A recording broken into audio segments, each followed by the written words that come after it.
Hello and welcome to all to Word Painting Poetry. My name is Joy Moore. I'm an author, editor, and poet. The purpose of this video is for educational purposes to help my students better understand the elements of poetry.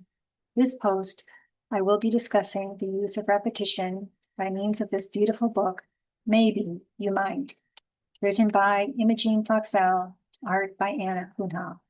Notice the first three stanzas. They said I couldn't change the world, it wasn't worth the fight. But in my head, a small voice said, maybe you might. There is nothing greener growing in the country of my birth, the very hottest, driest place on all this hot, dry earth. The grass had turned to desert, the river drained away, the land was bare beyond repair, at least until the day. Repetition reuses words, phrases, images, or structures multiple times. Writers use this technique to emphasize something they find important.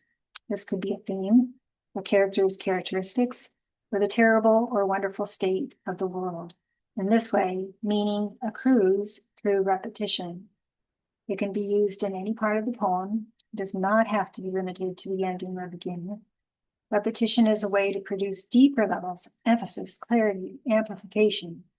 This approach can also be employed to persuade. If you want to write a poem with repetition, first think about the point you want to get across. Then experiment on how you can incorporate a repeated word, phrase, line, or stanza into your poem.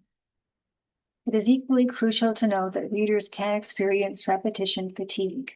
Repetition can be overused, but when done properly, it has great impact. In this story poem, the repetition is sprinkled throughout like a spice, and it is not always the same phrase. The author has handled this technique with proficiency. There are three things to note. In this first stanza, we have the first line is tetrameter, the second line is trimeter, the third line is tetrameter, and the fourth line is trimeter. We have 4, 3, 4, 3.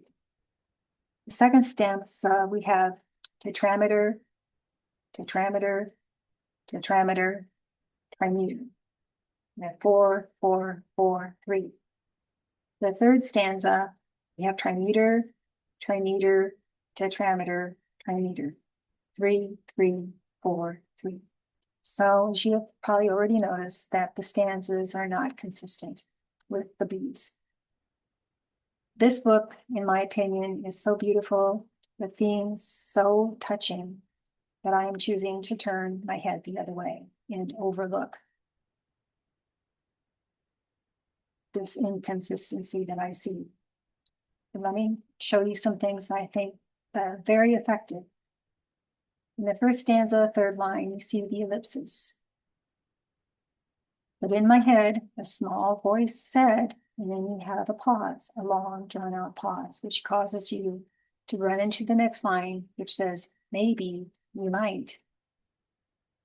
So just as the little girl had a small voice in her head, I had a small voice in my head that said, you might are spondees. Maybe you might. Then you also notice in the third line that there are internal rhymes. Head rhymes with said. And then in the last stanza, we also notice internal rhyme with bear rhyming with repair. And then, of course, the last line has the ellipsis, which leaves us hanging, wanting more. So I think that this book is beautiful, wonderful, the message important. And I hope that you have enjoyed this post discussing repetition. If you have, please consider clicking a like down below.